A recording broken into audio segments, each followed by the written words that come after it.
Hello everyone, welcome to Middle East Now here on I-24 News. First, our headlines. U.S. Secretary of State is back in the Middle East to push for a ceasefire. Dozens of Hezbollah rockets landed in northern Israel in the past 24 hours, as Lebanon is on the verge of a complete power outage. Secretary Blinken is back in the Middle East in a last-ditch effort to push for a ceasefire and a hostage deal in Gaza. I-24 News' Ariel Saran has the latest. The mediators for a Gaza ceasefire deal are sounding hopeful after 2 days of talks in Doha. And the U.S. Secretary of State is back in the region to further push the positive momentum. I'm optimistic, not far from over. Just a couple more issues, I think we got a shot. Are you more optimistic now than you have been in months past? Yes. Why? If I told you that, I'd give away what's going on. Making his 10th trip to the region since the war began in October, Blinken will meet on Monday with Israeli leaders, including Prime Minister Benjamin Netanyahu, who expressed, quote, cautious optimism a deal could be reached. We are negotiating a give and take, not a take and take. There are things we can be flexible about, and there are things we can't be flexible about, and we insist on them. We know very well how to differentiate between the two. Therefore, besides the great efforts we are making to return our hostages, we stand firm on the principles we have established, which are essential for Israel's security. Meanwhile, an Israeli delegation is set to travel to Egypt on Sunday, ahead of a second round of talks later this week in Cairo. That will come after Washington put forward a bridging proposal, supported by the Egyptian and Qatari mediators. This paper is now the important reference paper. There is communication between the Israeli and Palestinian sides, and if the intentions are sincere and if there is political will, then certainly a ceasefire can be reached. There are some gaps and loopholes, but they are being dealt with, and ideas on how to break these gaps are being explored. But Hamas did not officially attend the Doha talks, and according to its senior officials, the American proposal includes some non-starters previously voiced by Hamas. ما طرحه الأمريكيون في هذه المفاوضات لا يمس فقط النقاط الجوهرية وإنما يعتدي عليه اعتداء صارخا. فلا حديث عن انسحاب إسرائيلي كامل من قطاع غزة، لا حديث عن وقف نهائي لإطلاق النار.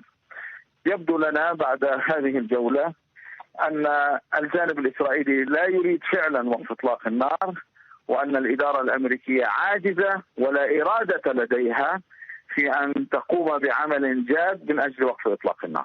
Diplomatic efforts for a ceasefire agreement have gained new urgency amid fears of an Iranian-led attack on Israel following recent assassinations attributed to Jerusalem. And in the absence of a deal, they fear the Middle East could be heading for an all-out war. Here in the studio, we have Yaki Dayan, who's going to give us context on a number of issues tonight. Good evening, Jacob. Good evening. And Ariel Saran, I-24 News Middle East correspondent. Ariel, let's start with you. Still, there are disagreements between Israeli negotiators and Prime Minister Netanyahu. There are, but if you ask everyone who is in the room, at least publicly, they're all saying they're optimistic, they're hopeful that a deal can be reached. The ones who are least hopeful are the only ones who weren't in the room. At least officially they weren't, because we know that Doha hosts Hamas leadership. And so Hamas is really the side that is pouring cold water on this cautious optimism, as Prime Minister Netanyahu put it. And that's because this bridging proposal that was put forth by the Americans and supported by the Qataris and the Egyptians. And that's very important because it puts Hamas in a bind, in a very complex situation, in refusing this proposal. And what Hamas is saying, Hamas official telling Saudi newspaper Asharq, is that among these non-starters are not a complete withdrawal of IDF forces from the Philadelphia corridor, but a reduction of the forces. Israel will maintain the ability to monitor in some way or another displaced Gazans returning north. An Israeli concession would be the PA returning to the Rafah crossing and managing the situation there. But we really have a bunch of points that, as far as Hamas is concerned in this reporting by Ashark. If these are indeed the points that were proposed, for Hamas, it's a non-starter. I think what is important, though, what we heard from the Egyptian foreign minister saying, this is the document of reference. No more dates throwing around, this side saying, no, let's go to the July 2nd proposal. No, let's go to the May 27th. The mediators have had enough with this back and forth. They're saying, this is the proposal. This is what we're moving forward. And all the sides appear to be very optimistic regarding this latest proposal. Besides Hamas, I think it'll be interesting to see how in the days leading up to the second round of talks in Cairo, with an Israeli delegation already on the ground meeting with different teams on a work level basis, how these next few days will move forward in terms of bridging those small gaps that are still left. Yaki, how do you rate the situation? I think that there is one striking difference between this round of negotiations and the previous ones. And this striking difference is that this time, mainly the Americans are first and foremost negotiating with the Israelis. They want to close all the open points with Israel. And this is the reason why the Secretary of State is here in Israel going to meet Netanyahu, because all the open points remained after the round in Qatar are going to be negotiated between the Prime Minister and the Secretary of State. They want to close all those open issues and then come to the Hamas through Qatar and Egypt and put all those points to Hamas. So this is a different kind of negotiations. It's closing it with Israel. And we hear different sounds and different voices now from the Prime Minister's office, which are a bit, as Ariel mentioned, a bit more optimistic, a bit more sounding. So those points are giving us a room for optimism, but still the open point is still what would happen with Hamas. Yeah. Still, I'm hearing quotes from negotiators in Israeli press saying that these optimistic vibes from the Prime Minister's office are false. So go figure. You know, I wouldn't say that, because I see people that are extremely close to the Prime Minister tweeting on X and all different social media outlets, and they are sounding a bit different than before the previous rounds, a bit more positive towards an agreement. But again, I would say that closing the deal with Israel doesn't mean necessarily that it would be closed with the Hamas. So you still have a lot of room and a lot of maneuver with the Hamas to go and close this deal. I will just note that if Hamas finds itself following these negotiations with a united front among all mediators, including Qatar and Egypt, that they support the deal, saying you should go for this deal, Israel supporting this deal, it'll be very difficult for Hamas to say no. However, it would have been more difficult under Ismail Haniyeh. Now, with Yahya Sinwar somewhere in a tunnel under the Gaza Strip, that complexity is even more amplified given this current situation. This is exactly the idea. I mean, reaching an agreement with all the negotiators and then putting all kinds of sticks and carrots towards the Hamas and the Israelis as well. Otherwise... totally agree. Yeah. Why didn't they do this before? I think that time is more of urgent for the Americans especially. I mean, they understand that this is like the last round of talks. Elections are in the corner, getting much closer. They understand that there are major changes on the ground with Israel as well. I mean, they took over the Philadelphia corridor. The facts on the ground are a bit much different. Haniyeh, as Ariel mentioned, is not there. So the reality has changed dramatically since the last round of negotiations. Plus, the Americans, the sense of urgency with the Americans is much more there. I think another reason of the urgency is that at least the Americans feel like as long as these talks are ongoing, it will put aside an Iranian attack with Blinken in the region, this diplomatic human shield, you can say, with foreign minister after foreign minister coming in Not succession. Necessarily the talks. I mean, because the talks would take another round, another week, another two, but they see it as an exit strategy. I mean, for the Americans, if you have a deal, then you finish the round in Gaza, but it also affects the north. It will affect the regional conflict. So that's the only exit strategy that the Americans have right now. Yeah. All right. Meanwhile, things in Gaza. 2 Israeli soldiers were killed this weekend. I-24 News' Zach Anders has the latest from there. The latest from Gaza. The IDF says ground forces continue to move through Rafah both above and below ground, claiming to have killed some 20 Hamas fighters in the last 24 hours. This while ground forces continue operations around Han Yunis, where they say rocket launch sites have been destroyed. Additional evacuation notices have been announced over the weekend for areas north of Gaza City and west of Han Yunis. And on Friday, the Israeli-designated humanitarian zone shrank, IDF Arabic spokesperson Avichai Andre stating the move came after Hamas, quote, exploited this area and that this part of the humanitarian zone is now dangerous. On Saturday, 2 IDF reservists were killed by a roadside bomb planted along the Netzarim corridor in the center of the Gaza Strip, bringing the total number of soldiers killed in the Gaza offensive to 332. And finally, the reemergence of the highly infectious polio disease has aid organizations scrambling to vaccinate the most vulnerable. This after a 10-month-old infant tested positive for the disease, the Hamas-controlled Ministry of Health announced, making this the first case reported in Gaza in 25 years and following. All right, unfortunately, we cannot go on with this. Maybe we'll get back to this later, but let's talk about this now with our guest from Egypt. One of the stickiest points in the negotiations is the border between Gaza and Egypt, the Philadelphia corridor, as was mentioned here. We are joined by Hossein Kamel al-Kharidi, former assistant to Egyptian foreign minister. Thank you very much for joining us again.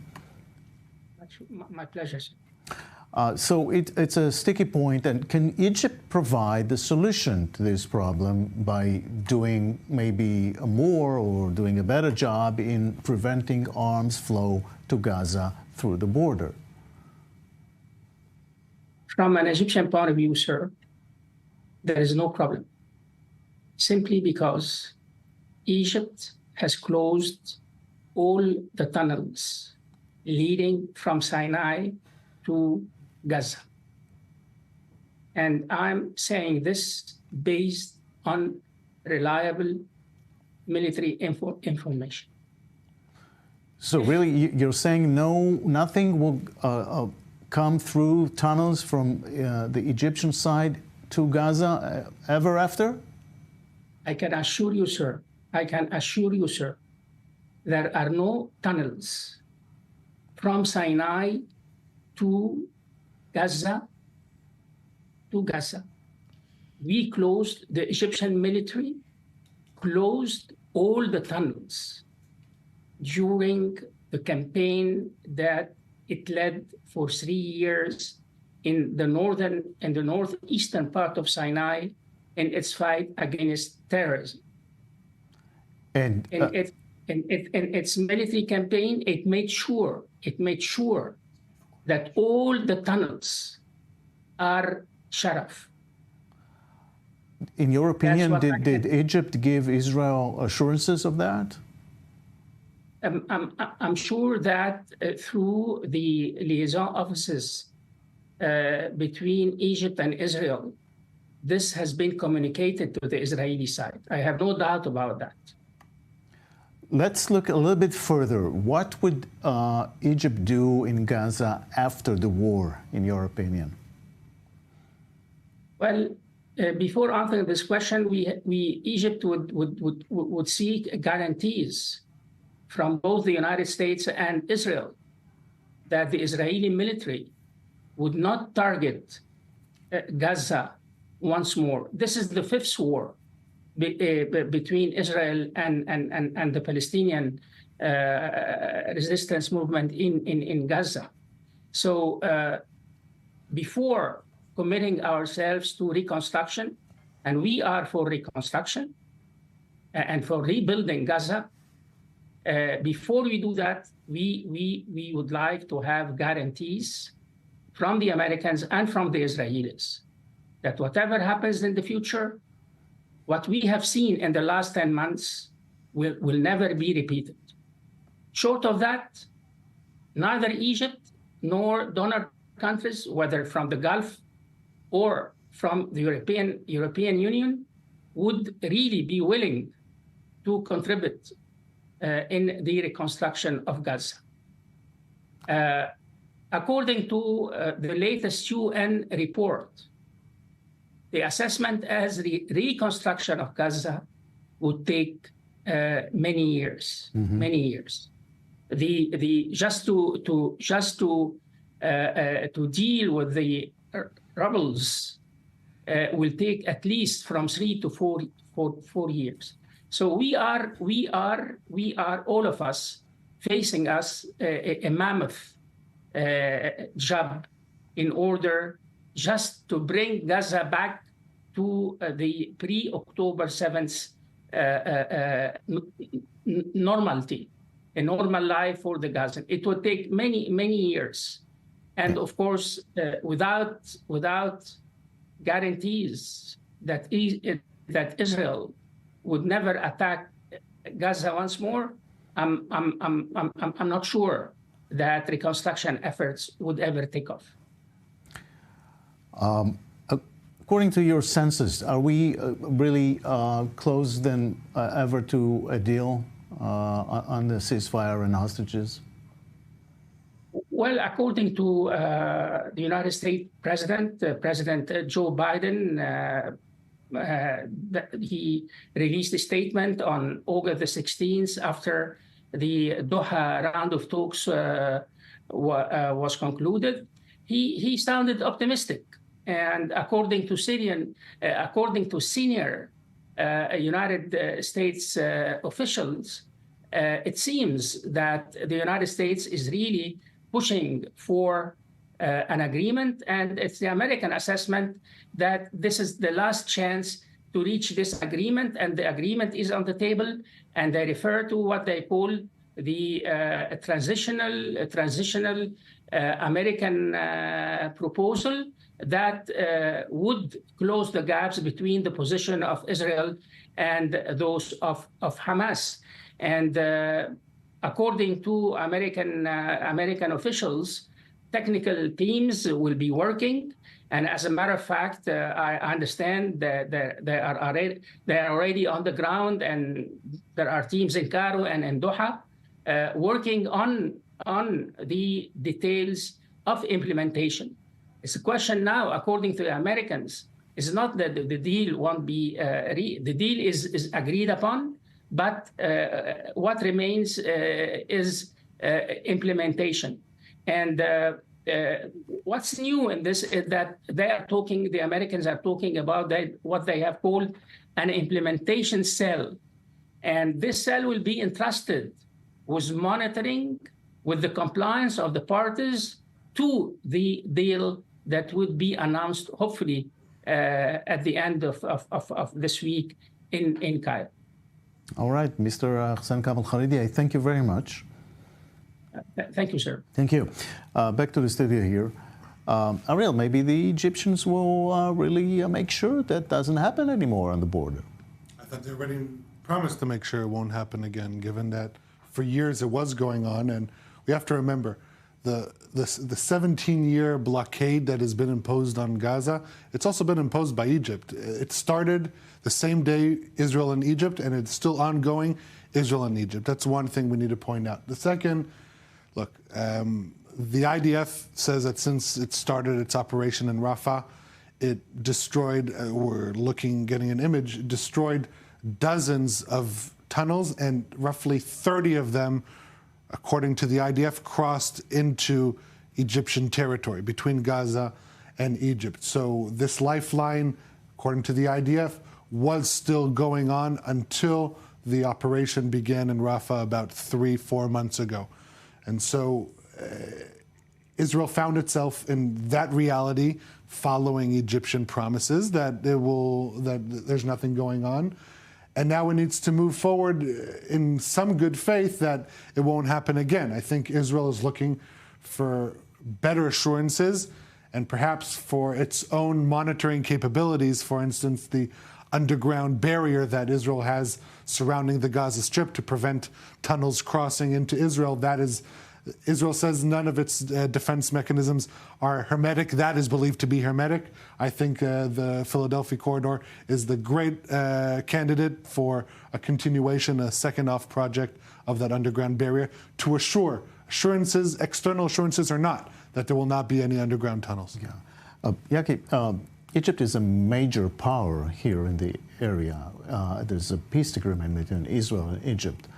Can these two countries make sure that doesn't happen on the border there? So listen, if you allow me, I'll address the interview that you had with Mr. Hariri, and there were a few very worrying signs. I mean, first, when he called the Hamas terrorist organization a resistant movement, I mean, this is something that even the Egyptians, this is not the line that the Egyptians are taking, maybe publicly, but definitely not in closed rooms, because they see them as an enemy, not less as Israel sees the Hamas as an enemy. And the fact that he said that for years the tunnels were sealed by the Egyptians, so I would wonder from where all this weaponry landed in Gaza. I mean, what was the lifeline of weaponry towards Gaza? And this is why, I mean, the fact that Israel discovered not only so many open tunnels between Gaza and Egypt and Rafah, the Egyptian Rafah and the Palestinian Rafah, but the fact that so much weaponry was in Gaza makes you wonder if without Israeli physical stay in the territory, in the Philadelphia corridor, we can prevent that. And this is definitely one of the measurements that are being discussed now in the negotiations. And I think that the Prime Minister is insisting that Israel will be present to some extent, in the Philadelphia corridor because of the amount of weaponry which surprised even the Israeli intelligence, but the amount of weaponry that flew from Egypt to Gaza. Right. All right. Meanwhile, the United States may delay the withdrawal of its forces from Iraq, according to a report in Sharq al-Awsat. And Indifat Kanbar is with us now, President and founder of Kurdish Protection Action Committee. Thank you very much for joining us. Yes, sir. I think the statement from the Iraqi foreign minister is overstated. They reworded it again. In a few words, there is no withdrawal. The United States do not want to withdraw. Neither the Iraqi Prime Minister, who is the commander of the Iraqi Armed Forces, Mr. Shah al-Sudani, wants to withdraw. But the Prime Minister of Iraq talks from one side of his mouth to the militias and promise a withdrawal, and talks to the other side with the Americans, tell them the United States presence in Iraq has a strategic need, and a withdrawal will have a negative strategic consequences, including providing strategic support for the U.S. forces in Syria. So it's not only the presence of U.S. forces in Iraq is not only on Iraqi level, but on a regional level also is a way to maintain the balance of power between the United States and Iran. Let's try to break it down for a minute. What are the benefits of American forces in Iraq, the size that they are there and what they're doing there and being targeted all the time? What are the benefits of them there? Exactly. The benefits are, first of all, providing logistic support to Syria forces, also providing support to the U.S. Iraqi forces against ISIS, which is very important and crucial, and also keeping a political balance. If U.S. forces leave Iraq, we may not see the U.S. embassy continue to stay in Iraq. We don't know. So it is a very critical balance. Iran already dominating Iraq. If U.S. forces leave Iraq, the dominance of Iran becomes over 100%, not even 100%. So the presence of U.S. forces in Iraq, although small number, is extremely important and strategic. Now, as we've mentioned, there are attacks every now and then on American bases in Iraq by the militias. Should the United States change the strategy over there? Well, the United States should hit the militias harder than what they did. And I think the United States has been so slow and so gentle in hitting those militias back, same as the Houthis. I think major attacks and major surgical operations should happen to take or eliminate big heads of those militias, even in Iran, just like what President Trump did by killing Qasem Soleimani.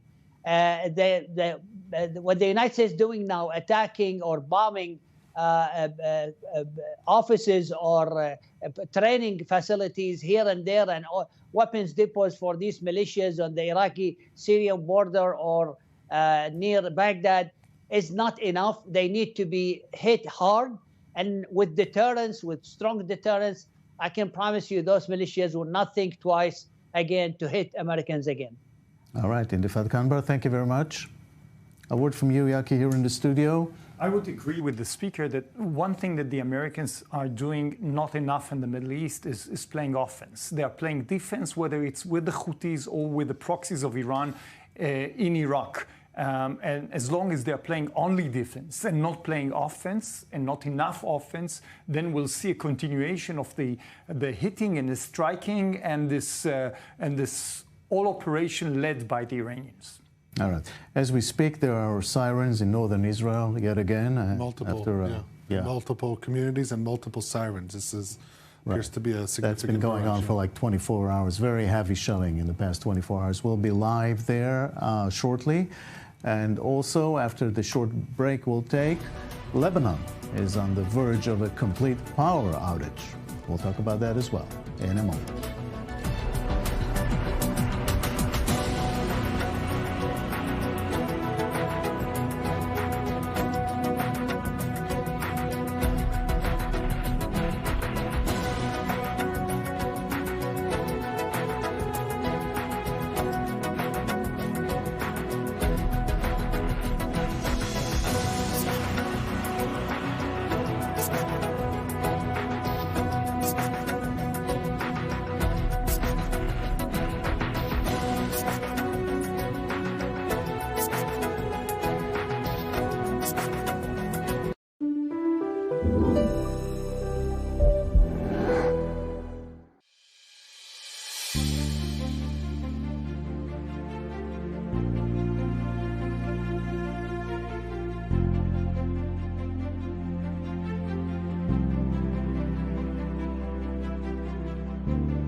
This broadcast is brought to you by Israel Bonds, the most direct and impactful way to support Israel.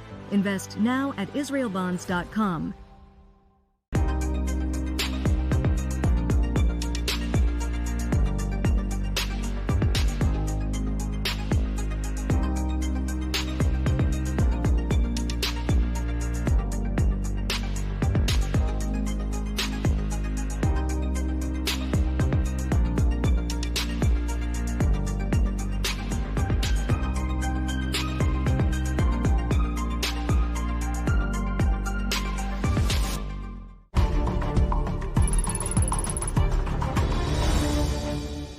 This broadcast is brought to you by Israel Bonds, the most direct and impactful way to support Israel. Invest now at israelbonds.com.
תכף הם יבואו. Welcome back to I-24 News. We're on Middle East now. I-24 News' Balir Sladin is live in northern Israel after another 24 hours of intense shelling, including in the past few minutes. What's the update? Yes, so Hezbollah is continuing. I just can't hear myself. Yes, that's better. So Hezbollah is continuing their attacks against Israeli northern communities. They also, in the past few minutes, sirens also went off in northern Israel. Apparently, more rockets fired from southern Lebanon. We still have no exact details, but it's in Shtula, which is right in the middle of the Israeli-Lebanese border, but right on the border. So we're not seeing any expansion of the circle of fire yet. So the highly anticipated attack is apparently not coming in the until now. So 3 weeks since that assassination in southern Beirut. This attack comes after sirens that went off in western Galil in Shlomi, just north of where we're standing, because of the interceptor that went off from Shlomi area toward an aerial target that hit apparently one military site right on the border north of Shlomi. Also a large barrage of rockets toward Bet Hillel, a military site there. That's why we've heard the sirens in Kiryat Shmona earlier today. Apparently there was a retaliatory attack for the killing of the militants in southern Lebanon, specifically in the area of Shaba, excuse me. That was one person who was killed. Hezbollah did announce his name, but apparently is not affiliated with Hezbollah. And this is interesting. Usually they don't announce the militants that are killed that are not affiliated with them. He is belonging to a Sunni armed group actually in southern Lebanon that fights alongside Hezbollah and targets Israeli north since October 8th. So we're saying that the tit-for-tat between Israel and Hezbollah is continuing also today. And one incident that was very interesting today, and should we point out to the 3 UNIFIL soldiers or members that were wounded or slightly wounded as a result of an explosion in southern Lebanon, specifically in the Tyre area. The UNIFIL put out a statement on Twitter or X saying that it was as a result of an explosion there. It's not clear whether it is an explosion that was because of Hezbollah's explosives that are sometimes right there in that area, or as a result of an Israeli attack. Of course, Hezbollah is, or at least Hezbollah's supporters are accusing Israel of targeting the UNIFIL members, but Israel is yet to comment on that incident that happened also before on some Christian, or besides some Christian village in southern Lebanon about 3 or 4 months ago, if I'm not mistaken. Also members of the UNIFIL were slightly wounded in that incident. Also Hezbollah blaming Israel, and Israel is blaming Hezbollah. It's not clear what exactly happened there also in this incident in Tyre. All right, Balir, thank you very much for this update. Back to the studio here with Yaki Dayan and Ariel Osteran. This is fire non-stop in the border, around the border between Israel and Lebanon, and still we are anticipating retaliation. Who remembers from 2 weeks ago by Hezbollah? I think we have seen nothing yet, as you are saying correctly. Yes, there is an anticipation. I mean, according to the Americans, there is an exit strategy, and this is the hostage deal. But the Hezbollah is quite determined to respond. Israel is limited by the American and by the negotiations currently on the hostage deal to have some kind of a preemptional strike. So they're waiting for a major Hezbollah strike. So yes, it's an ongoing thing. You are in kind of a catch-22 in which you cannot go out of it. And eventually, at the end of the day, yes, this is directly connected to the situation in Gaza. But nevertheless, eventually, and this is one of the, I think one of the outcomes of October 7th, 2023 is that Israel cannot live without buffer zones. And a buffer zone in the north is as needed as a buffer zone down in the south, and a buffer zone in the north would be able to be achieved only by some kind of a military operation, because I don't see the Hezbollah withdrawing more towards the north if there is no military operation. So the question is not if, rather when. Now, are you convinced, do you believe that the Iranians, who are also in line to revenge, and Hezbollah will back away if the Americans get the deal in Gaza?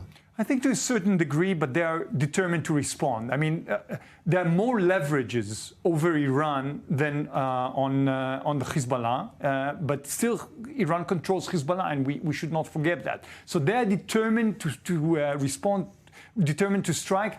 The question is, what kind of a strike? Is it going to be an extremely limited strike, which means, yes, we responded, but it's limited?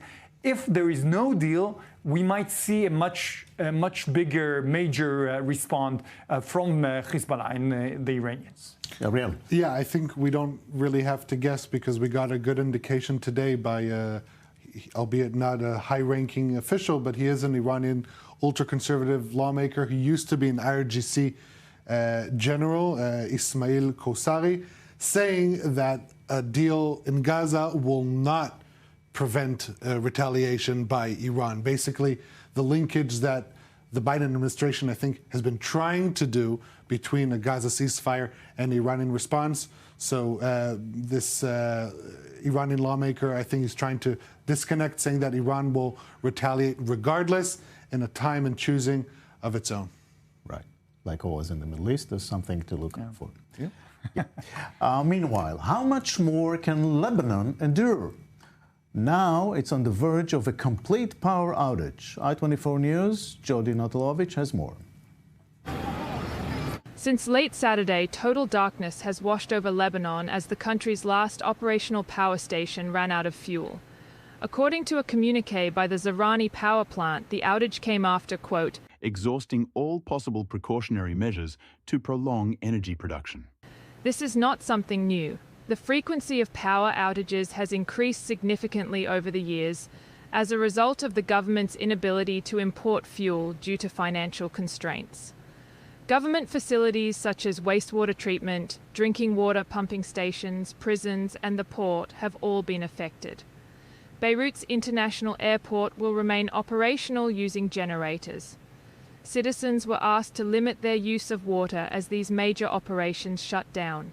The Lebanese government released a statement following the outage saying, after exhausting all possible options to extend energy production, the last power station has been put out of use and electricity has been cut in the entire country. Last month, in an effort to resolve the crisis, the Prime Minister, Najib Mikati, traveled to Baghdad to meet with Iraq's Prime Minister Mohammed Shia al-Sudani.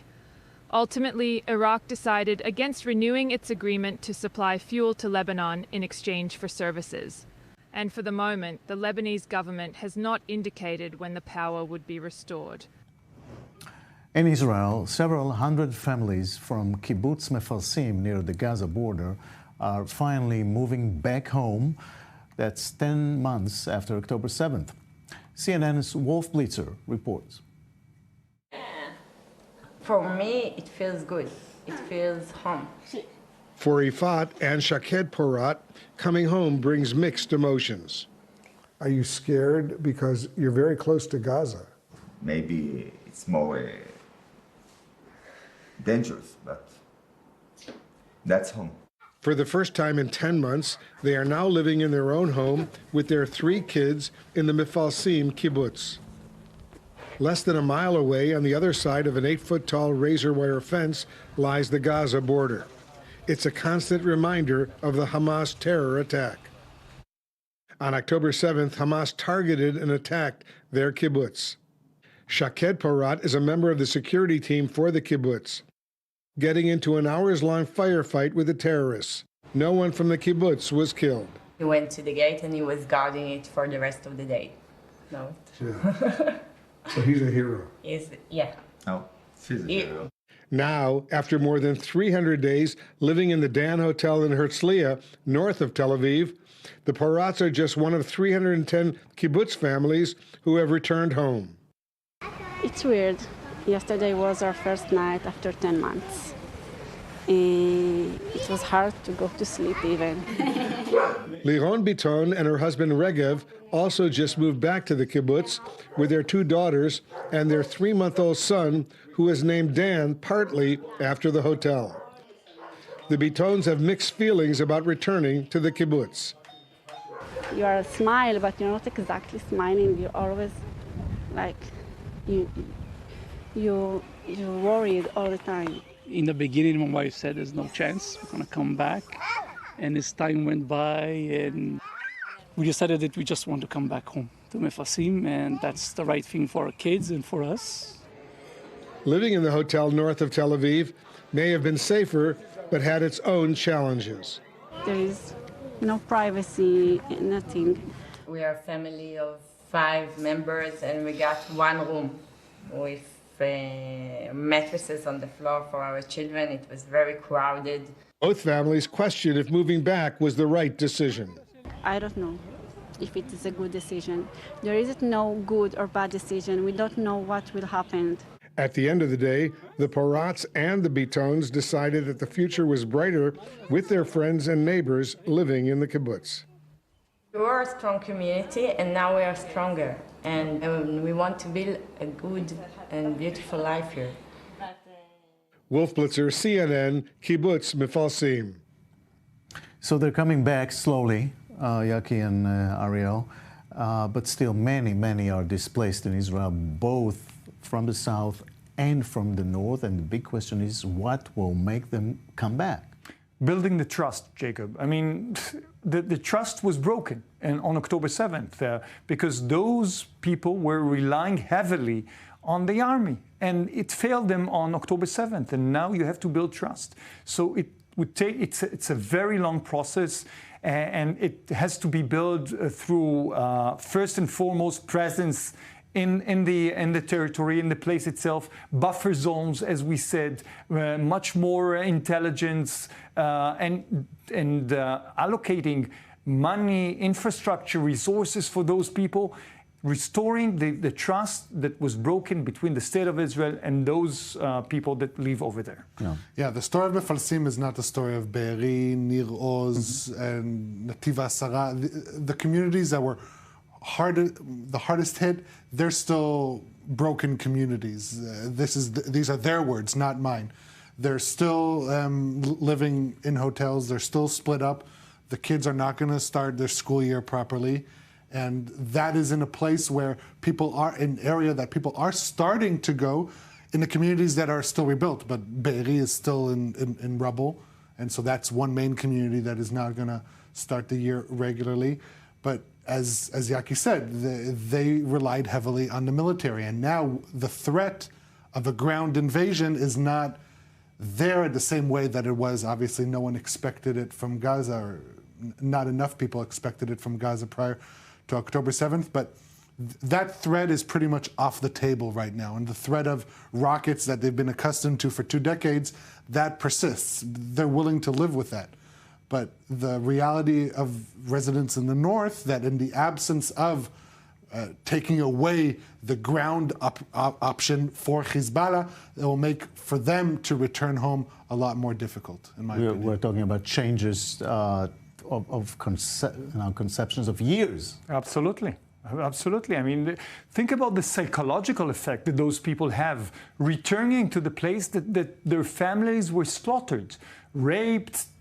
It's really a devastation there. They went through a Holocaust. So it's not only the realities on the ground, it's the psychological effect, which is very difficult to overcome. Oh, well, it will take years. Yeah, absolutely. Yeah. Meanwhile, listen to this. Russian President Vladimir Putin is visiting Azerbaijan. The 2 countries will sign several cooperation agreements, according to the Kremlin. So joining us now is Ambassador Arthur Lenk, former Israeli ambassador to Azerbaijan. Thank you very much for joining us. Good evening. Hi, good evening, Yaakov. Azerbaijan on one side, Iran on the other side, Russia. Azerbaijani President Ilham Aliyev is playing a delicate game there. Well, I think you're right. And, we think that we live in a tough neighborhood, and we do. impossible neighborhood, but so do they. And one thing I think that perhaps the Azerbaijanis are better at than we are, and we need to improve on, is finding a way to get along with our neighbors, even the ones that we have disagreements with. Yeah, so, but how does he balance this act? On one hand, there are like tensions with Iran. Supposedly Azerbaijan is an Israeli ally. On the other hand, Putin is watching. Well, hey, look, geopolitics is tough. And Azerbaijan has a tough end. And they are allies. Not supposedly, they are allies. They're good allies, reliable. Azerbaijan was the UAE for us long before Israel and the Emirates had the Abraham Accords. For years and years, we've had a relationship of trust, and one that Israel does things for Azerbaijan that nobody else can do for them, and Azerbaijan does things for Israel that nobody else can do for us. And there is tension between Azerbaijan and Iran, including some military exercises lately.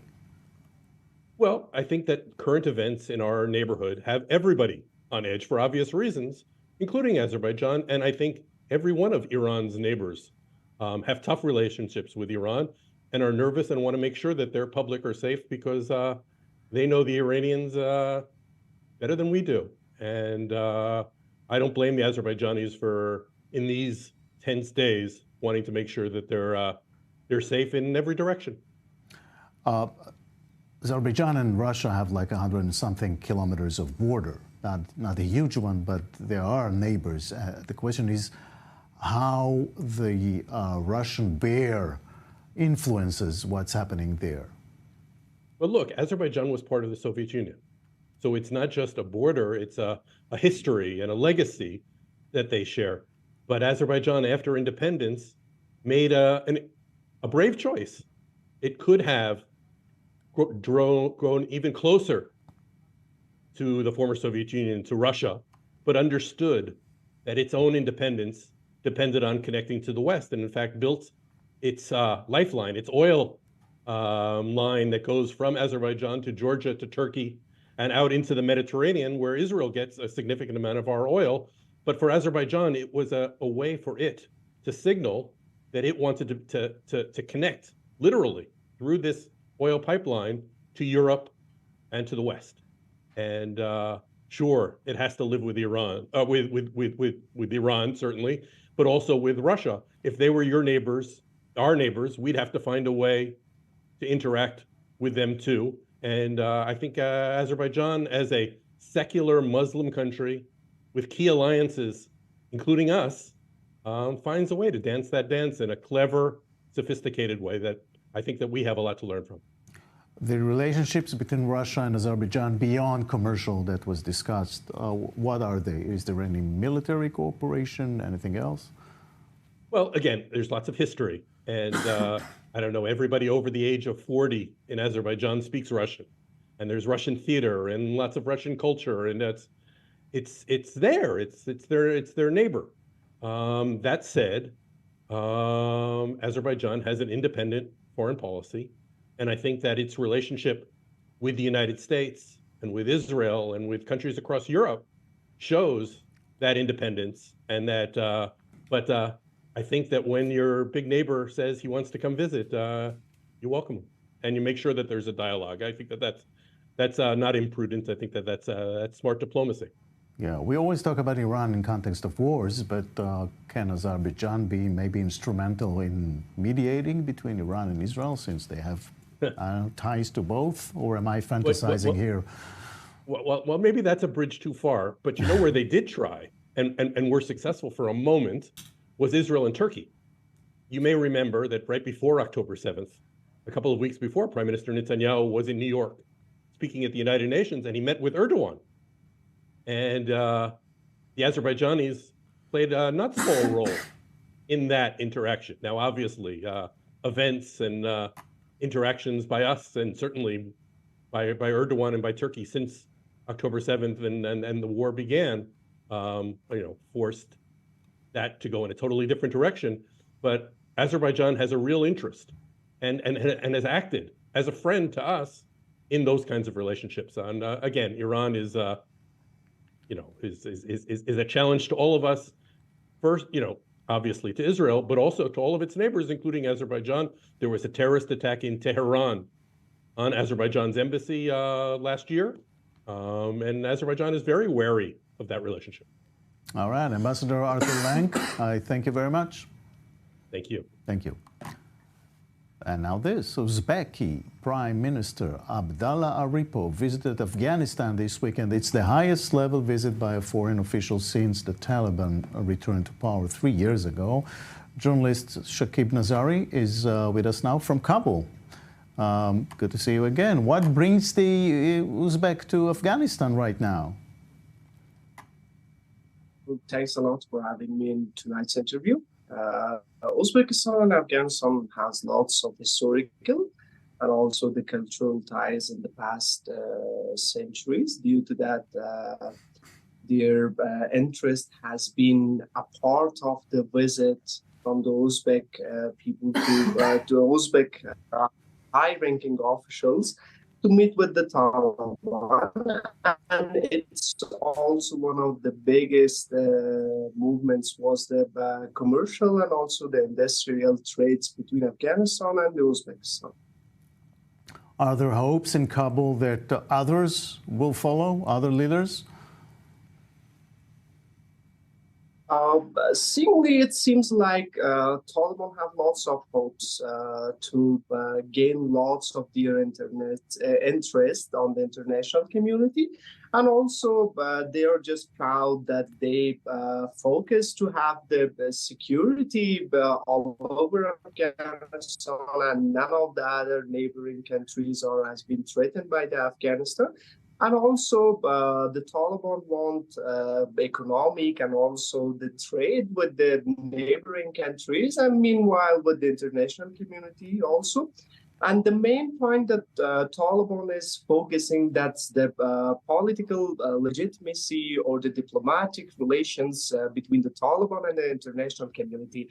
And these are the facts that Taliban are right now working on a platform to have the rights to have a focus on the international community and have the potential of that influence with the international community. All right, Shakib Nazari, I thank you very much from Kabul. We'll have an update soon, but before that, in Oman, an ancient tree stands strong, offering aromatic resin once prized more than a gold. Lynn Plachmeyer brings us the story. In the dry lands of southern Oman, the frankincense harvest has begun. The method we use to harvest frankincense starts in the month of June. The first cut we make is called the incision, as the tree would have been untouched for 3 months. We leave it for 21 days to later extract the frankincense. The second cut, during which we harvest the produce, is when we keep scraping it for 21 days, during which the frankincense starts to form bit by bit until it's ready. And when we see it become solid, we begin to extract it. The ancient trees produce a resin once valued more than gold. These trees are very old, around 5,000 years old BC. Assyrians and Romans had one of their most important trading centers with Assyrians and Canaanites here.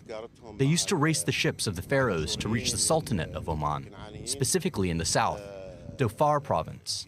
As you may know, during the ancient times, they used to gather this frankincense and called it the sacred frankincense, as they used it for their happy and sad occasions, as well as during the funerals of their governors and kings at the time. In the bustling Al-Hafa market in Salalah, vendors proudly display their finest offerings of frankincense, which is in high demand all over the world. There is high demand for frankincense from visitors coming from across the Gulf countries, Europe and everywhere else. Salalah's frankincense is the world's fanciest. People buy it because it contains a smell. It does not need any additives. We came on a tourist tour in Salalah for a week.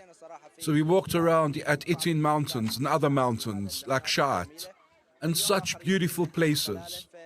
Today is our last day in Salalah, so we are spending it in this beautiful market to buy frankincense and incense and other needs that are in this market, since prices are cheap, unlike in other regions.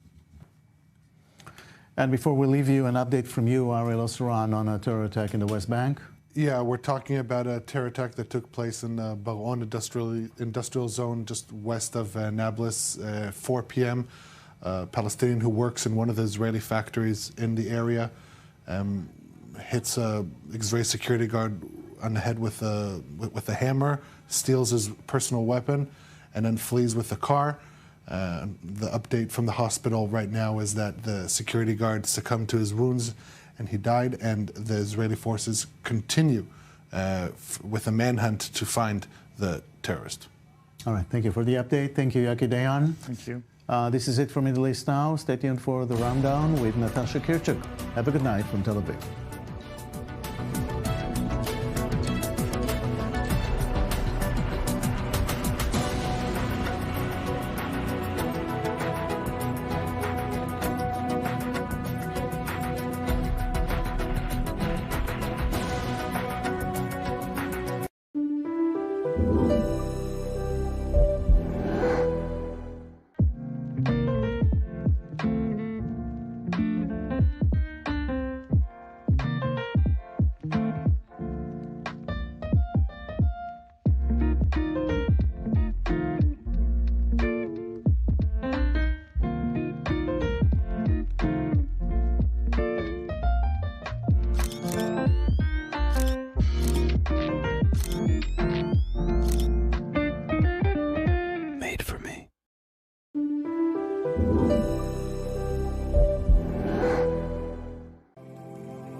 British Border Garden, which is what the author of the story.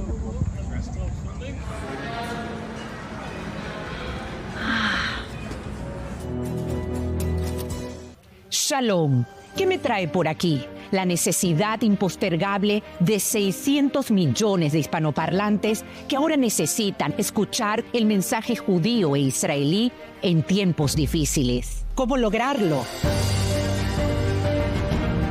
Cuento con ustedes para continuar llevando a lo más alto del mundo mediático una inquebrantable diplomacia pública al servicio de la verdad sin concesión alguna.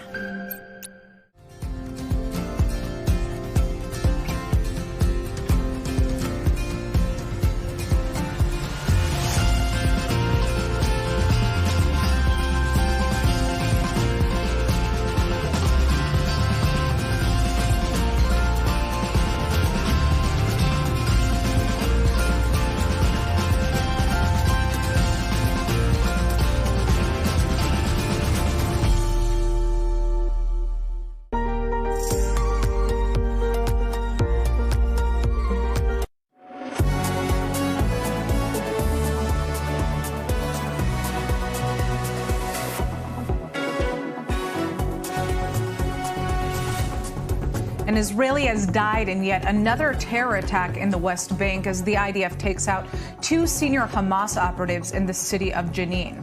We have the details. The U.S. Secretary of State Antony Blinken has landed in Israel in a bid to finally see a ceasefire and hostage release deal come to fruition. But is it too late? And Republican presidential candidate Donald Trump is taking swipes at the Democratic Party by targeting American Jewish voters. But will he sway the vote? We'll dive in.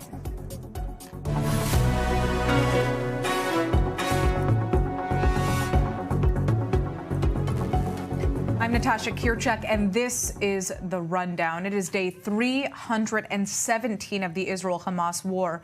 And the IDF is currently searching for a suspect who killed an Israeli security guard in the West Bank earlier today and then stole his weapon. The Israeli was attacked at the Balon Industrial Park near the West Bank settlement of Kedumim when a Palestinian assailant hit him in the head with a hammer. We're going to be discussing the ongoing violence in the West Bank later on in the show. But let's turn to U.S. Secretary of State Blinken, who has arrived in Israel today as part of Washington's diplomatic push to reach a ceasefire deal in Gaza that will end the war between Israel and Hamas that has been raging for 10 months now. Our Middle East correspondent Ariel Osran has the latest on the ongoing negotiations. The mediators for a Gaza ceasefire deal are sounding hopeful after 2 days of talks in Doha. And the U.S. Secretary of State is back in the region to further push the positive momentum. I'm optimistic, not far from over. Just a couple more issues, I think we got a shot. Are you more optimistic now than you have been in months past?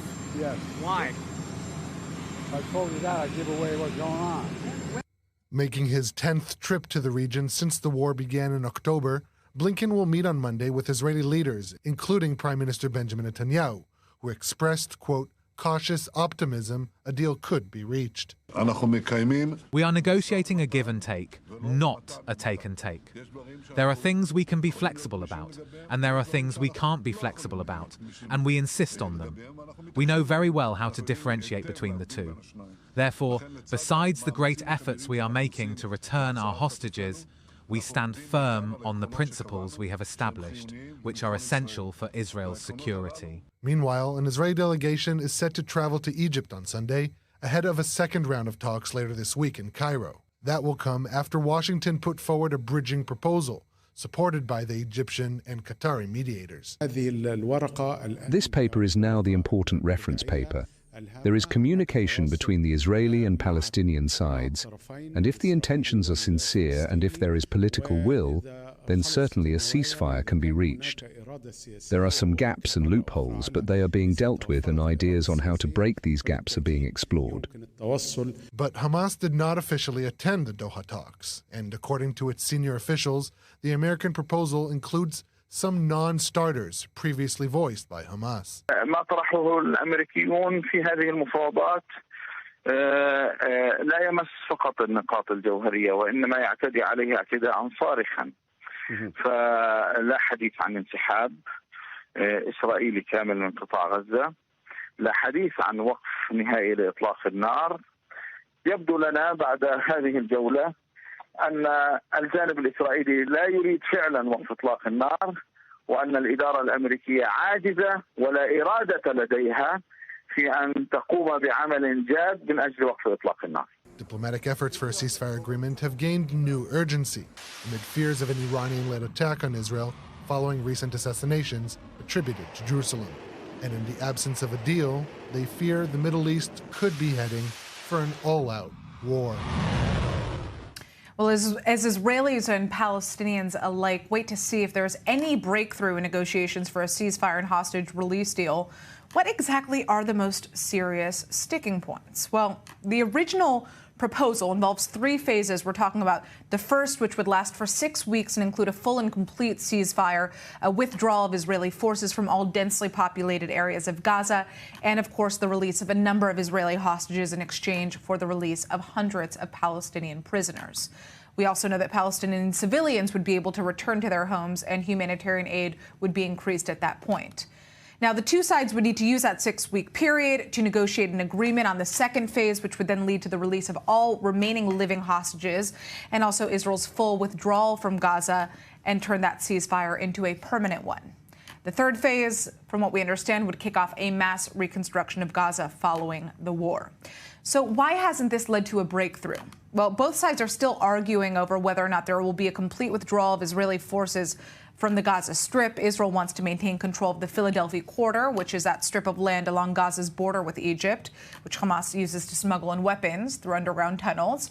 Hamas remains worried that Israel is going to resume the fighting once its most vulnerable hostages are returned in the first stage, which means that there wouldn't be a permanent end to the war. And Israel also wants to maintain forces to monitor displaced Gazans returning to the north so that the IDF can weed out any militants. Finally, Israel also wants veto power over the Palestinian prisoners who would be freed in exchange for its hostages. So let's discuss this now. Joining us in the studio, we have former Israeli ambassador to the U.S., Danny Ayalon, Major General in the Reserves, Eitan Dangot, a former coordinator of government activities in the Palestinian territories, and our Middle East correspondent, Ariel Osran. So these sticking points seem like they will be very, very difficult to overcome at this point. Is there really a middle ground that we can see taking place now? Well, it would be interesting to look at this latest reporting from Saudi Asharq, which cites a Hamas official, the only side that was not in the room, at least not officially, because we know that Doha is the safe haven of Hamas leadership in recent years. But if we look at what he's saying, then there are advancements on these sticking points. For instance, regarding the Philadelphia Corridor, and that's something that we also heard Osama Hamdan corroborate, that the American proposal allows for the reduction of Israeli forces rather than the complete withdrawal. Also, that would be a significant Israeli gain. Another would be Israel being allowed to maintain some form of monitoring capacity for these displaced Gazans returning north. There's no exact explanation as to what that mechanism would be. On the other side, this American proposal stipulates that the Palestinian Authority will return to control the Rafah border crossing. Now, both of these are, all three are issues that each side has said is a non-starter. But if we're looking at the tone of the sides, that also Israel indicating that it supports this proposal, and the Qatari and Egyptian mediators putting their weight behind this proposal, that will make it very challenging for Hamas to disagree. I think it would have been more challenging under Ismail Haniyeh when he was the leader of Hamas. Now the leader is Yahya Sinwar, who's hiding somewhere in a tunnel under the Gaza Strip. We don't know where. So that adds another element. But I think the fact that you have all the mediators, but especially the Qatari and Egyptians, backing this American proposal, will make it very hard for Hamas to say no. Well, it's interesting that you say that, because it kind of assumes that these mediators do have leverage over Hamas. Would you guys agree with that, that there is somebody who has leverage over Hamas at this point? I'm not sure. We see the results. You know, it's amazing to see how Sinwar is so careless about Palestinian lives. During all this time, I mean, we're talking about 9 months. Had he received the conditions of the deals, he would have saved thousands of Palestinian lives, but he doesn't care about it, or quite the contrary. We see that even as they have some residual capabilities, they still fire at us from where? From humanitarian corridors over there. They are still aiming at civilians, one war crime, and they're doing it behind their own civilians, another war crime. But I think it has to be we all have to ask ourselves, why does Hamas so much insist on controlling the Philadelphia and the Rafah? This is the only way for them to rearm themselves and to really get back capabilities like they have had before the 7th of October. They do not care about the rehabilitation, reconstruction of Gaza, nothing of these humanitarian issues. They want control over Philadelphia and Rafah, and I think we cannot ever agree to that. I think that we have to judge the situation now in a different way. I think that Hamas has come to the worst situation they've been from the 7th of October. Why? You see that there is one leader. They give Sinwar the position of Haniyeh. Of course, he is not available to say what he choose from all the opportunities. On the other end, the triangle, United States, Qatar, and Egypt, has enough power to press Hamas in order to come to some kind of agreement that they are willing, because Egypt is the gate of outside of Gaza to the world. Qatar is holding and the host, let's say, the last of the leadership in Doha, and also sponsored the money. And the third, United States, I've not seen United States in such an ambitious activity, pushing, lead all this what's going now in the region as from the first of the time of the war. They were involved, but not leading this kind of negotiation. What does Sinwar want? He wants to survive. He wants that his movement will continue being Gaza. Maybe he needs for it, of course, the gate of Philadelphia and the Rafah crossing, and to send his people from the south to the north and having food for his people. On the other end, Israel has to give up some things. But the main question, in my opinion, is where Bibi Netanyahu putting the importance of releasing of the hostages, whether it's above all or not. You cannot compare. In these circumstances, Philadelphia and Rafah, and I agree, it's important, but as a military experience, I can tell you that in 4 months, 3 months, it will not change the situation. Israel IDF, I'm not agree what you wrote here, that the IDF has to withdraw from all Gaza. None at all. Everybody agreed that it will stay in the perimeter, in other kind of places. So the military power, our great achievement in Gaza, will not disappear. In my opinion, the game changer is the decision of Bibi Netanyahu, whether he's giving up for releasing the hostages. In my opinion, it has a lot of impact for the future of Israel. Okay, I mean, obviously the final question that I just want to briefly touch on right now, Blinken landing in Israel. I mean, what can we really expect out of this, series of meetings that we expect him to have with Netanyahu and other leaders in the country? Well, the fact that he's meeting here with Netanyahu means that the Americans are going to put more weight and basically more pressure on Israel. The question is whether there will be the same kind of pressure on Hamas, which I don't see this is happening. And this does not bode very, I would say, auspiciously over the possible results of the negotiations, because there are some red lines that Israel cannot accept, and I guess will not accept. Yeah, and Blinken is not only visiting Israel on Tuesday, he's going to go to Cairo and he's going to meet with Egyptian officials there. If we're looking at what this means, immediately it means Iran's not going to strike Israel. While Secretary of State Antony Blinken is here, following a day of days of top diplomats from Europe and the world coming to the region, all these visits are pushing away the Iranian response, which they continue to vow will come.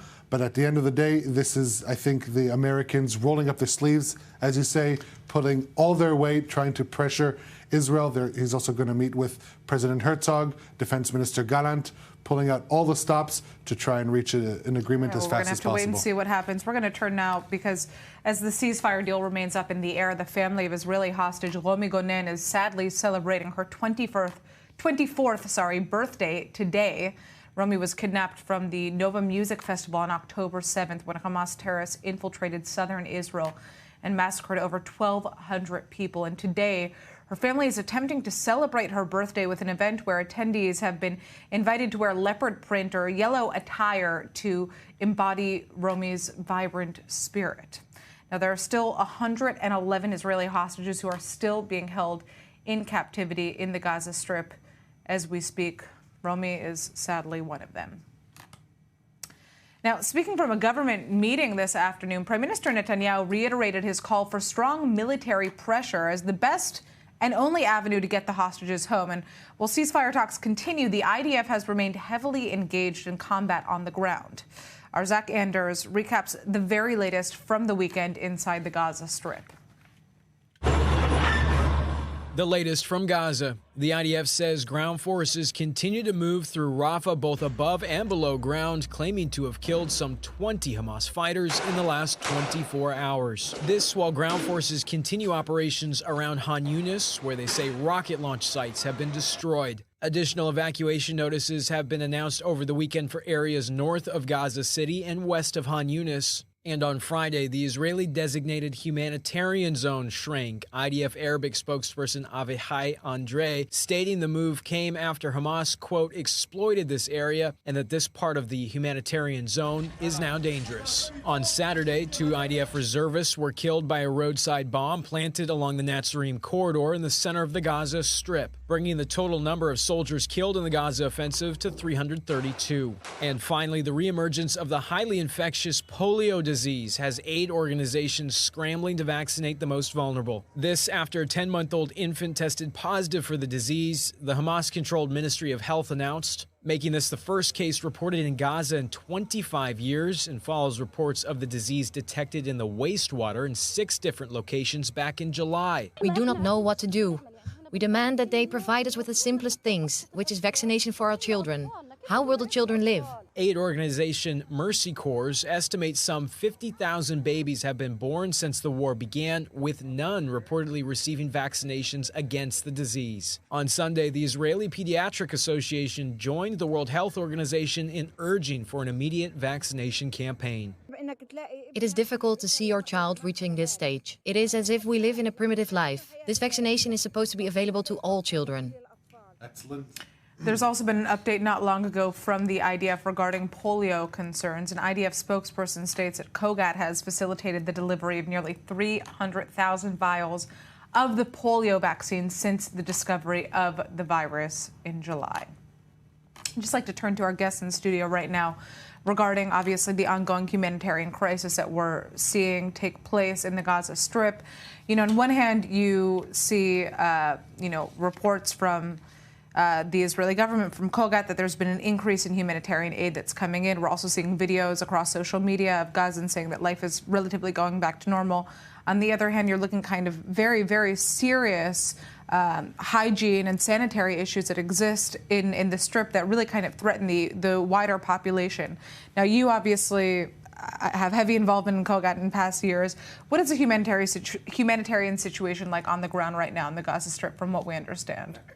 First of all, we have to identify that, of course, the conditions on the ground are different. Most of the population is centralized in the southwest of Gaza. You have there more than 1.5 million people around it, and also the other in the north.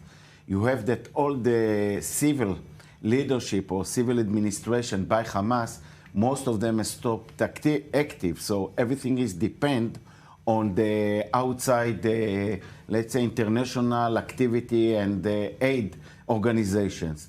From food, water, and other kind of things, there is no lack, no need. I think it's running very well. Israel opened few channels of entering food to the Gaza Strip, and there is no lack of it at all.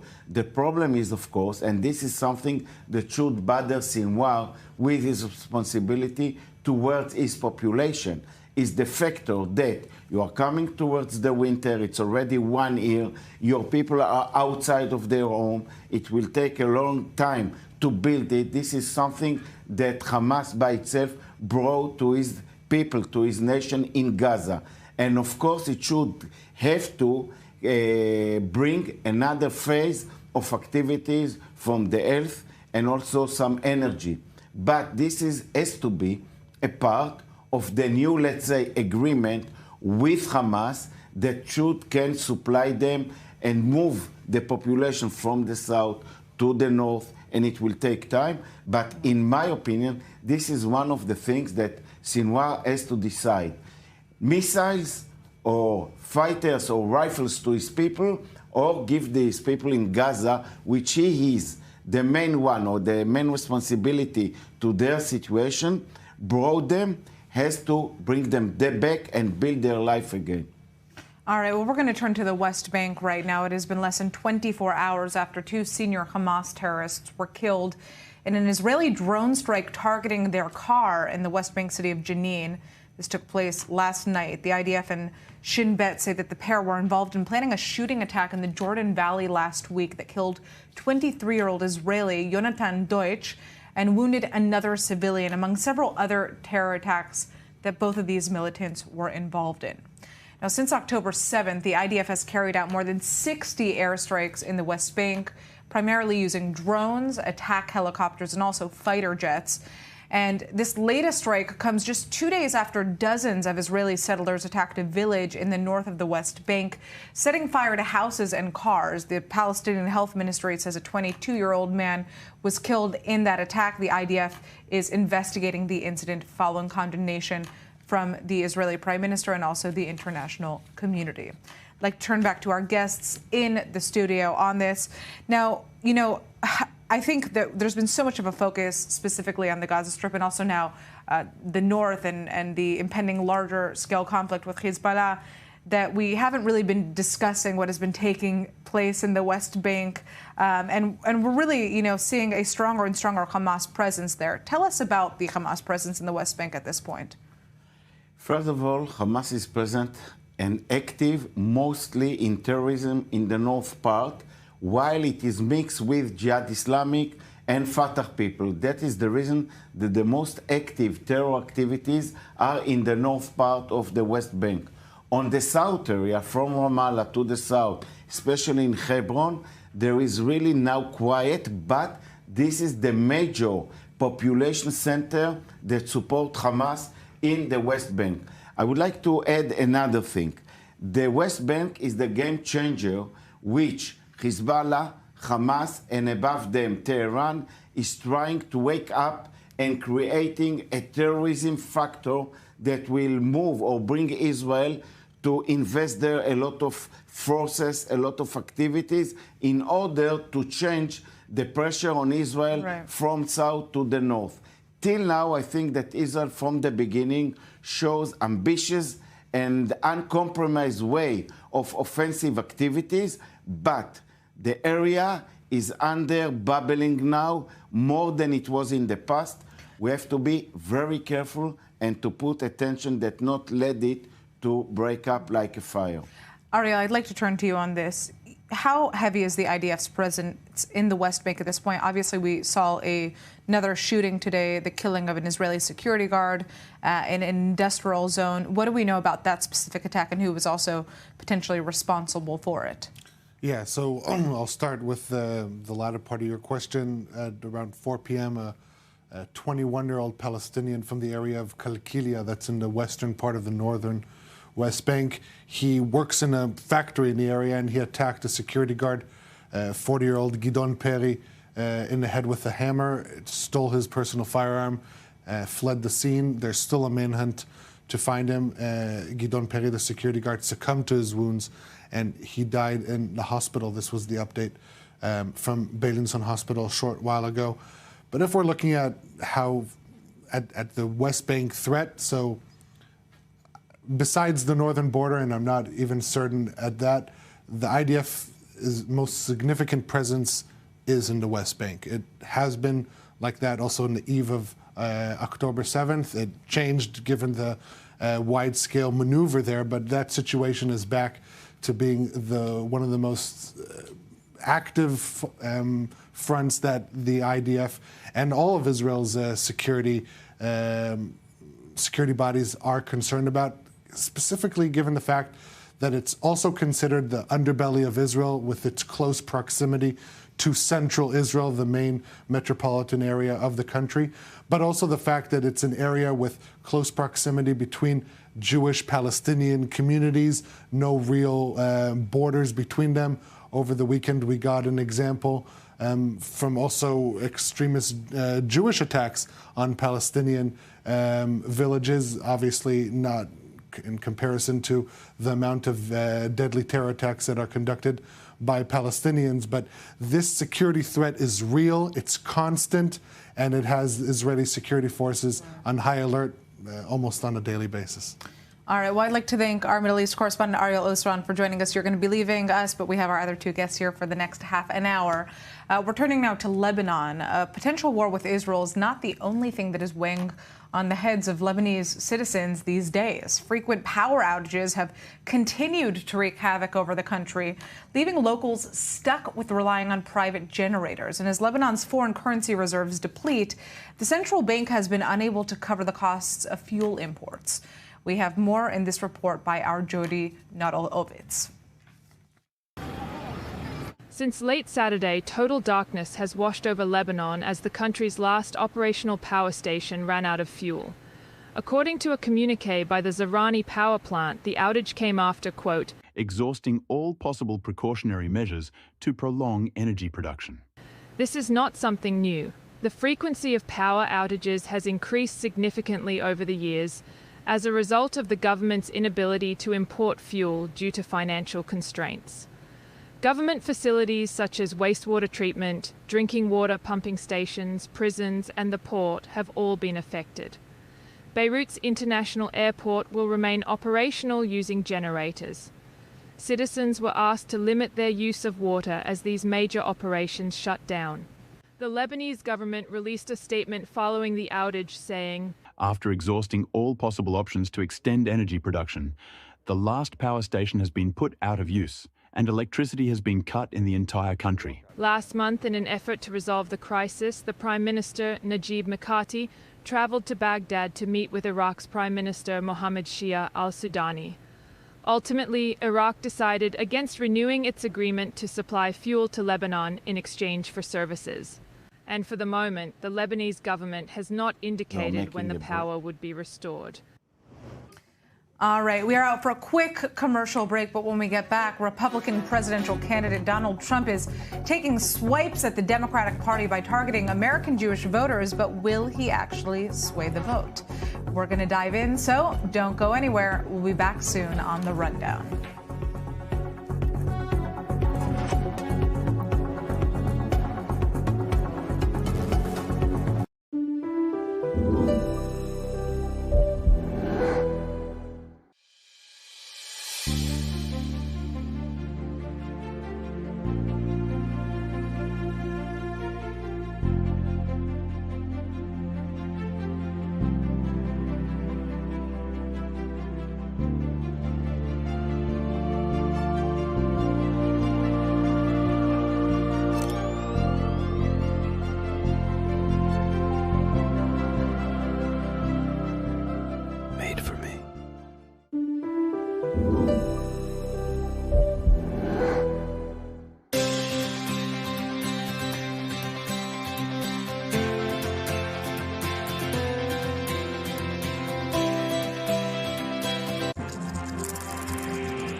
This broadcast is brought to you by Israel Bonds, the most direct and impactful way to support Israel.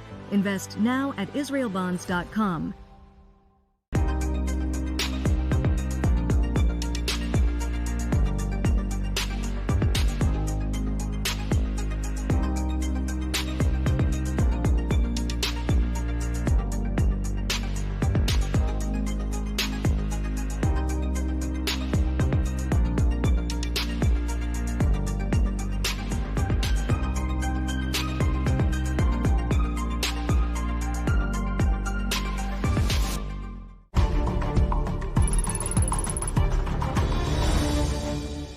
This broadcast is brought to you by Israel Bonds, the most direct and impactful way to support Israel. Invest now at israelbonds.com.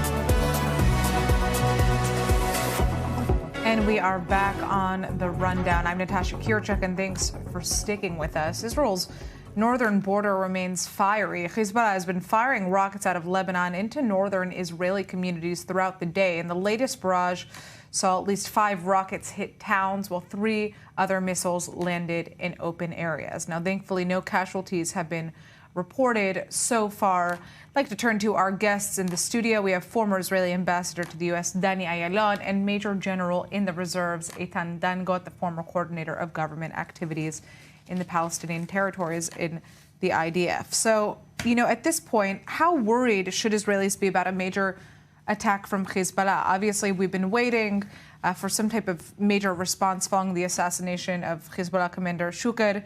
Are we seeing an escalation at this point, or? First of all, we have to keep a parallel activities, one for what's going in the negotiation in the south, but in the second, we have to keep a very high alert towards the threats that are coming from Hezbollah and also Tehran. Don't forget it. And you have also the proxies of Tehran without Hezbollah, with the Houthis or the Shiite militias in Iraq and also deployed in Syria. But concerning Hezbollah, it looks like Hezbollah is the main, let's say, proxy that will start such attack. Mm-hmm. Under it, I may remind you that there is 3 different of reaction by Israel. We will not sit to wait for what happened. Maybe we will react offensively before or during or after such attack. It means that what's going now in the north, you use the name of escalation, is quite right. In my opinion, in the last week, in the last days, we climb up to a kind of scenario which each day you see that Israel offensively strike, attack, and striking kind of infrastructure, ammunition, personal people that are the leaders, the commanders in Hezbollah. On the other hand, the reaction of Hezbollah is dozens of rockets using UAVs and centralize it towards also civil population area. It was not so before. Before, Hezbollah tried to explain we are attacking a kind of targets that belong to the military. There are besides them civil people, but now it's climbing up that civil and military targets are the same. So we are on a way that we have to be in a very kind of circumstances that on one end, if it happens something in the north, also it's not promising immediately, in the south, if we have achievement, it will not promise us immediate ceasefire in the north. Because the problem with Hezbollah, it will be a problem that we will have to solve in the coming 1.5 years before Iran coming to be a nuclear state. Now, I want to turn to you, Ambassador, because obviously, we've been seeing calls for some type of diplomatic solution to get Hezbollah to move back from the border.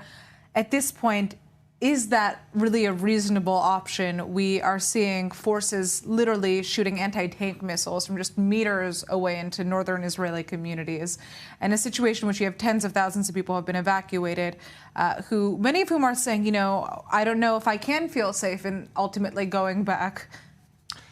I would say, Natasha, I believe the only chance for calming down the situation is through real strong, not just military response, but also through threats of preemptive attack by Israel. See, we have to remember that Hezbollah is not its own master. The master, the head of the snake, is in Tehran, was pulling all the strings around us. And they, after what happened to Hamas, which is pretty much rendered as not effective military unit anymore, they do not want to lose Hezbollah, which is their main proxy and their main threat of Israel. The main, I would say, interest of Tehran is to protect its military installations so they can keep it as a threat to the region, to reach maybe a leadership position, hegemony, and of course to try to destroy Israel, as what they say. Now, Hezbollah has different considerations, because Lebanon, today there was a poll in Lebanon. 90% of Lebanese would like to have a ceasefire, would like to have the end of hostilities in the north. They are really suffering in terms of employment. Unemployment is very, very high. They don't have electricity, hardly have any water. So they really would like to have the situation going back to where it was. So Hezbollah has to really take into consideration the population in Lebanon. The last thing they want is for the population in Lebanon to turn against the Hezbollah. And we have seen such a manifestation of this in the last few months. I think Hezbollah also made a strategic mistake by trying to boasting these huge underground facilities and caves, and to show that they can really deter Israel. But that was really causing a real fear in Lebanon itself. And the criticism of Hezbollah was, what are you doing with our land? You're using the land of Lebanon, right? Not to protect the Lebanese, but to destroy Lebanon. So I think that they would like, actually, to see a ceasefire in Gaza so they can climb down the tree. All right. We're going to turn right now to the United States. Bit of a different topic here. Former U.S. President Donald Trump is on a roll with his inflammatory commentary about the U.S. Jewish community.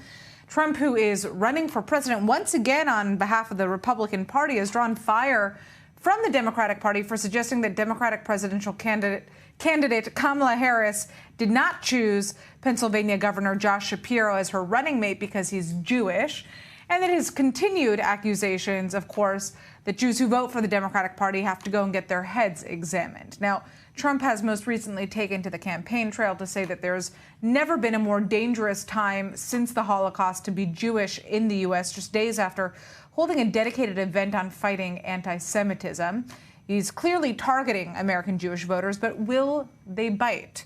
Well, joining us now is Ron Klein, a former Democratic congressman in Florida. Ron, Trump has really been stepping up his rhetoric against Kamala and the Democratic Party in an effort to kind of reel in more Jewish voters. Is there any validity to his claims that Jewish voters should be worried about a Harris presidency? It's ridiculous, and it's unfortunate, because what he does is what historically anti-Semites do, and that's try to divide and villainize the Jewish community. The Jewish community in the United States is a wonderful community. Definitely recognizes the importance of our contributions to the country. If you think about the number of political people that are Jewish in major leadership positions in the House, 24 out of 26 Jewish members are Democrat.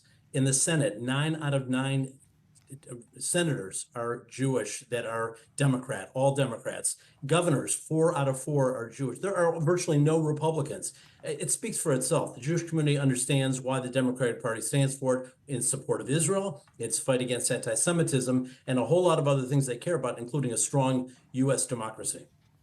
Now, the DNC is, of course, about to begin. How can we expect Kamala to address the Jewish community and ensure also for those who, of course, are supporters of the State of Israel that her policy will be reflective of that? Well, I think she's already made it clear by virtue of who she has been in her votes as a senator, in her role in the Biden administration in terms of making sure that Israel has everything it needs militarily, defense-wise, position-wise. All those things have been in place. There's virtually nothing there that they can really harp on other than just making it up. Tim Walz is someone actually I know. I served with him in the U.S. Congress. Wonderful man. What you see is what you get. He's a very down-to-earth guy. But on the Israel issues, same thing. Voted every time Israel needed something, the appropriations bills, the funding of defense. In his master's thesis, when he was doing his master's, he wrote on the Holocaust. That was his theme. Something amazingly, no background in Judaism, yet he found that to be something very important. And again, it's something that I am very proud of, that we have a Harris-Walz ticket that supports the Jewish community's interest in the United States and supports Israel. Now, Harris has appointed a Muslim outreach chief with very controversial views on Israel. That's Nasrina Bargzi. Bargzi has been accused of minimizing the threat of anti-Semitism on college campuses, calling it, quote, organized legal bullying. How should the Jewish community take this? Does this align with Kamala's views? Well, I would take it as number one, there are 6 million Muslims in the United States, and there are 6 million Jews. The Muslims are a part of this country, so they obviously have their own needs and interests in having liaisons, whether it's Kamala Harris, Donald Trump, or anybody else. That's fine. As far as her own record and who she has fought against anti-Semitism, the administration has the first anti-Semitism national strategy. Her husband, obviously we all know Doug Emhoff as not only a leading Jewish leader, but someone who has also taken on this anti-Semitism issue. The choice of who she chose for the liaison to the Jewish community, also extremely strong in terms of fights against anti-Semitism, support of Israel. These are people I know personally, and I'm very comfortable with these choices. You know, obviously, this is a very, very sensitive time for the American Jewish community as we're seeing rising anti-Semitism across the country. And you know, there's kind of this feeling that the line between what is anti-Zionist and anti-Semitic has been crossed in many, many cases. When it comes to policy related to Israel, what do we know at this point in terms of how Kamala plans on handling the ongoing war should she win the election? Well, first of all, I agree with what you just said. Anti-Semitism is of great concern to all of us. And by the way, it's not just the Jewish community. We're the canary in the coal mine.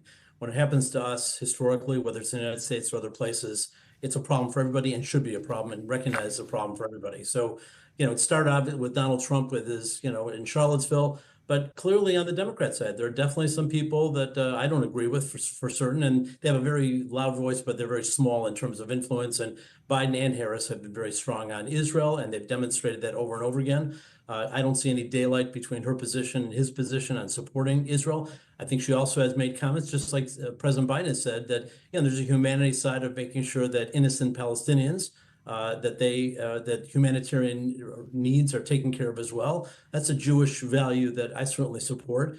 Doesn't mean we support Hamas, and we don't. We need to obliterate Hamas and Hezbollah and Islamic Jihad. So this government has been very supportive on those points and will continue to be under Harris. All right. I'd like to thank you so much for joining us, Ron. Interesting to hear your analysis, your opinion on this. We're going to turn now to our guests in the studio. I'd like to turn to Ambassador Danny Ayalon. Just interested to kind of hear your take on what he had to say here in terms of who will be better for the American Jewish community, in your opinion, at this point, given the rhetoric that we're hearing come out of the mouths of both of these candidates? Well, you have to remember that where you stand is where you sit, especially when you're a politician or even a former politician. You were talking with Ron Klein, I think a great friend of Israel and very supportive of Israel, but he's a Democrat, and it seems like he is just touting the party line. I don't think that there has been a campaign, a competition between two more different candidates like Trump and Kamala, maybe since 1980, where Carter ran against Reagan. Reagan won at the time. But I believe that at the end of the day, these elections will not be decided on foreign issues, but on domestic issues, immigration first and foremost, the economy. Unemployment, inflation, whether it's going up and down. It seems like now it's under check, and probably Jerome Powell, the federal bank governor, may lower interest rate, which will work for Kamala Harris. But we have to also check the record. I mean, I hope that going forward, any president would be very strong on Israel, because I think being strong on Israel is being strong on America. I don't think it's by coincidence that we have always had bipartisan support, because it's American strategic interest to have a strong Israel. This thing has been actually questioned or deteriorated during Obama's time. And we saw that Obama did want to have a daylight between Israel and the United States, which at that means that no deterrence. This actually is bringing up from the woodwork all the attackers or would-be attackers on Israel. Now, when I look at Trump's position on Israel, I don't talk about his personal conduct. It's not my issue. My issue is Israel. he has been probably the best president in terms of support of Israel, moving the embassy to Jerusalem, recognizing the Golan Heights. And on the other hand, Biden, I must say, he has been great in terms of concrete support from day one, October 7th, all the way until today. But politically, I'm afraid that a democratic presidency, which also has to take into consideration the Muslim vote. Ron Klein said it, the Muslim vote, it's 6 million Muslims. Unfortunately, the Muslim vote is not speaking for more rights for minorities in America. They're just bashing Israel, and they're, bringing up the Palestinian issue. Anti-Semitism is rampant, mostly on the Islamic side. And I would say that as a Jew, let's say in America, and I'm happy I'm not there. I love to be here in my own land in Israel. But you have anti-Semitism all across the board. You have, on the extreme right, you have anti-Semitism, on the extreme left. But it seems like, again, and I think this is a very objective analysis, that the extreme left anti-Semitism is more dangerous today to Jewish life, not only in America, but everywhere. Why? Because it's the extreme left that is actually in bed with the Muslims. And the progressives, which are becoming more and more, let's say, influential in the Democrats, we know progressives are anti-Israel. I would say almost anti-Jewish. All right, quick one quick way of looking in a different way. I think that the fact that you have now President Biden that is moving towards the Middle East, assisting us physically, the most important support according to opportunity in a war with Iran and Hezbollah, giving Kamala Harris the opportunity to centralize in the elections. And it's like double activities. On one end, showing great support to Israel by steps. On the second, is trying to convince the Muslim population to support the Democratic after the threat that they will not vote for them. So I think this kind of thing gives Kamala Harris advantage towards, but the main important thing that the Jewish community in the United States has to think and to decide what is their future there in the United States. In my opinion, the present situation is coming to a red light towards the Jewish population in the United States concerning the anti-Semitism in what's going there. All right, well, I'd like to thank both of our guests for joining us in the studio. We are turning now to the United Kingdom, but I'm sure we're going to have you guys back with us soon. All right, Israeli Prime Minister Netanyahu has reportedly refused to meet with the British Foreign Secretary David Lammy over the weekend during Lammy's trip to Israel. Now, the British government allegedly made multiple requests for a sit-down meeting with Netanyahu, but was informed that Netanyahu had a scheduling conflict. But was that really the issue? Well, apparently the Israeli Prime Minister was angered by the new Labour government's recent decision to withdraw British objections to the International Criminal Court decision on issuing arrest warrants for Netanyahu and also Israeli Defense Minister Yoav Gallant. And joining us now to break this down even further is our UK correspondent, Jonathan Sacherdoti. So what is going on here? The newly elected Labour government in the UK has wasted no time in making its position clear to Israel. And I think it's fair to say that it's not one that shows a lot of agreement or friendship towards the Jewish state. They withdrew the ICC objection, which would have stopped the ICC considering that case for issuing an arrest warrant for Benjamin Netanyahu. They refunded UNRWA, the United Nations Relief and Works Agency that Israel has shown has deep connections to Hamas, and October the 7th. And it's reported by some to have paused or cancelled all new arms licenses to Israel. The parties also flirted with recognising Palestinian statehood since October the 7th, seen by many as an action that would be a reward for that terrorism. So it's perhaps no surprise if Israel has been less than receptive about giving a meeting to David Lammy. After all, he said he was going to the region in order to try to minimise the outbreak of wider war in the region. Whether or not Britain's really in any position to play an important part in that action, really, I think the jury's out on that, to say the least. Britain no longer a power that could necessarily stop that happening in the region. And so why should Benjamin Netanyahu meet him, you might ask? Now, what does this ultimately mean for British-Israeli relations? Well, just this weekend, David Lammy wrote a piece in the Observer newspaper here saying that Israel's actions in Gaza continue to lead to intolerable loss of civilian life. So that gives you an idea of the emphasis that he's trying to put on the conflict at the moment. No mention there of Hamas's actions, literally putting those civilians in the line of fire to act as cover for their fighters. And so Israeli sources suggested that indeed when there was that contact, that Netanyahu snubbed Lammy, and that of course in effect is a snub to Great Britain. So maybe it does put some cooling on the relations. But I think in real terms we won't see very much change.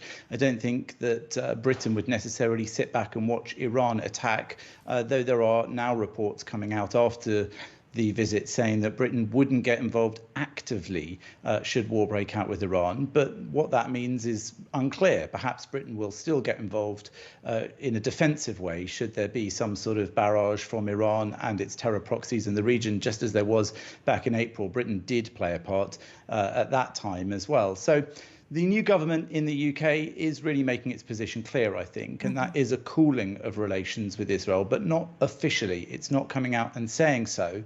And there, of course, was that recent story that came out in the Telegraph that said that, in fact, Israel had presented Britain with documentation seized in Gaza, revealing that Hamas had planned to exhume 3,000 British and Commonwealth servicemen buried in Gaza as leverage on Britain should Britain try to relocate its embassy to Jerusalem, as America did, which again maybe shows that there are two sides to this fight, even for Britain. There is still one hostage in Gaza that we know of alive, who is a British citizen as well. All of these things will be in the minds of David Lammy and the rest of the UK government as they do try to rebalance any kind of relations with Israel. But nonetheless, they are trying to put a lot of emphasis on the condition of those in Gaza.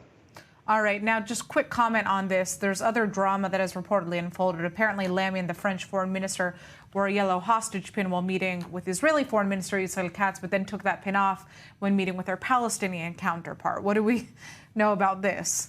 Yes, again, the little things maybe send out the signals. They did wear those yellow ribbon hostage pins when they met with Israel Katz, the Israeli foreign minister. They removed them for a meeting the same day with Mohammed Mustafa, the Palestinian prime minister, perhaps sending a signal that it wasn't such a heartfelt gesture after all, wearing the pin, more of a gesture for the photo opportunity. And things like that, I think, are seen very widely in Israel and the world beyond. All right, Jonathan, I'd like to thank you so much for joining us with that breakdown. We're turning now to southern Israel. Amid the ongoing war, there are a few stories of homecoming. And after 10 months of living in hotels, several hundred families from Kibbutz Mefalsim, which is just near the Gaza border, are finally moving home. But it's a bittersweet reunion after everything that happened when their home came under attack on October 7th. And CNN's Wolf Blitzer has the story. For me, it feels good. It feels home. For Ifat and Shaked Porat, coming home brings mixed emotions. Are you scared because you're very close to Gaza? Maybe it's more dangerous, but that's home. For the first time in 10 months, they are now living in their own home with their 3 kids in the Mefalsim kibbutz. Less than a mile away, on the other side of an 8-foot-tall razor wire fence, lies the Gaza border. It's a constant reminder of the Hamas terror attack. On October 7th, Hamas targeted and attacked their kibbutz. Shaked Porat is a member of the security team for the kibbutz, getting into an hours-long firefight with the terrorists. No one from the kibbutz was killed. He went to the gate and he was guarding it for the rest of the day. No. Yeah. So he's a hero. Yeah. Oh, she's a hero. Now, after more than 300 days living in the Dan Hotel in Herzliya, north of Tel Aviv, the Porats are just one of 310 kibbutz families who have returned home. It's weird. Yesterday was our first night after 10 months. It was hard to go to sleep even. Liron Biton and her husband Regev also just moved back to the kibbutz with their 2 daughters and their 3-month-old son, who is named Dan partly after the hotel. The Bitons have mixed feelings about returning to the kibbutz. you are smile, but you're not exactly smiling. You're always like you're worried all the time. In the beginning, my wife said there's no chance we're gonna come back, and as time went by, and we decided that we just want to come back home to Mefasim, and that's the right thing for our kids and for us. Living in the hotel north of Tel Aviv may have been safer, but had its own challenges. There is no privacy, nothing. We are a family of 5 members, and we got one room with mattresses on the floor for our children. It was very crowded. Both families questioned if moving back was the right decision. I don't know if it is a good decision. There isn't no good or bad decision. We don't know what will happen. At the end of the day, the Porats and the Bitons decided that the future was brighter with their friends and neighbors living in the kibbutz. We were a strong community, and now we are stronger, and we want to build a good and beautiful life here. Wolf Blitzer, CNN, Kibbutz Mefalsim. Powerful. All right, that is it for now from the I-24 News Desk. This is The Rundown. I'm Natasha Kirchak, and we'll see you tomorrow. Thanks for joining us, and make sure to stick with us for our next show.